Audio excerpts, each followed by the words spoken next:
yung upo ko nakaganto na lang. Hindi ko man lang naalala yung sarili ko na CEO pala ako. Kiray, kung may bibigyan ka ng patera whitening, sino sa mga celebrities natin? Sino sa tingin mo kailangan yan?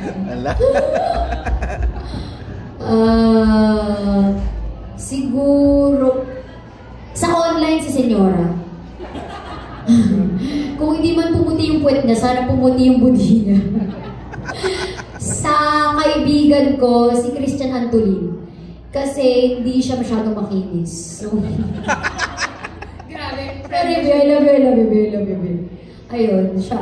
Safe ako kasi tropa ko yung Christian Tapos yung Senyora, bahala siya na buhay niya. Last na lang Kiray. Si Stephen, ano siya? Stefan. Anong role niya dito sa company mo? Meron din ba siyang part? COO.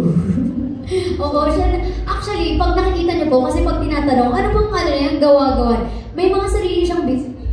Tingnan mo, nagtago na siya. Umalis talaga siya. Oo, nahihiya talaga siya. Matatakotin siya. Kanina po pagkatapos na kumain, sabi niya, labas na ako. Sobrang takot siya sa mga tao, hindi ko alam, sobrang magkaiba kami. But anyways, CEO siya. So, siya yung sa nag-aayos ng mga manpower, ganyan. Kasi hindi ko naman yung kaya, at saka hindi ko na yung kaya pong isipin at i-handle. So, ako yung sa live, ayan, sa mga affiliates, sa mga, wala kaming endorser kasi hindi ko pa kaya magbayad. Sa mga promotion, siya sa mga tao, sa mga padala, ganyan. Sa office. So, ano nyo? Sharing ba? Half? Or? Hindi po, akin lang po talaga tong business na to. Meron siyang sariling business, tinutulungan niya lang talaga. So, hindi siya sumusweldo sa'yo? Wow! Bibigay ko na nga yung sarili ko sa sweldo. Ang tawa!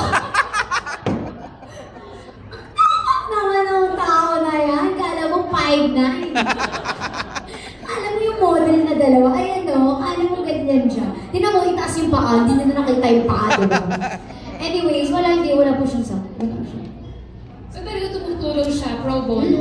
Kasi sa business na rin naman niya, pinagpo-promote din naman ako. Pero yung iba niya kasi business na paupahan, hindi naman kailangan i-promote yan. Pero yung mga computer shop niya, dati yung pabango niya, ako naman yun, libre naman yun. So, libre din siya. So, paano pag naging Vice versa na. Pag naging mag-asawa na kayo, syempre magiging conjugal na yung mga properties. Okay lang naman. Wala naman yun sa akin. Mas ako po yung maglolo ko, legit.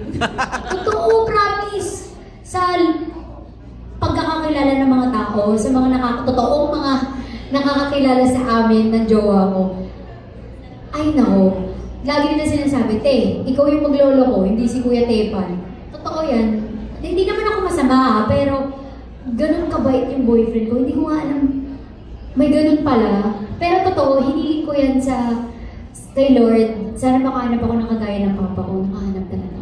Wow. So secured ka na lahat ng mga properties mo, lahat ng kung anong meron ka, isi-share mo sa kanya? Sa aming dalawa po, siya yung nakakapag-save ng money. Ako hindi ko kaya. Hindi talaga. Ako si Billy, si Ganto, si ano. Nagugulat na siya, mahilig ako kasi manlibre.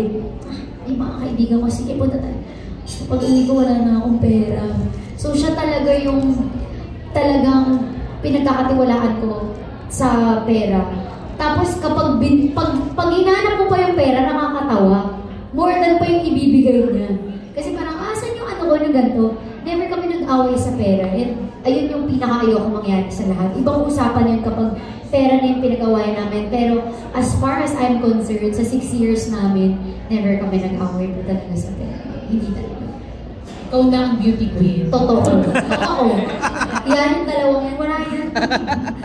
Congratulations,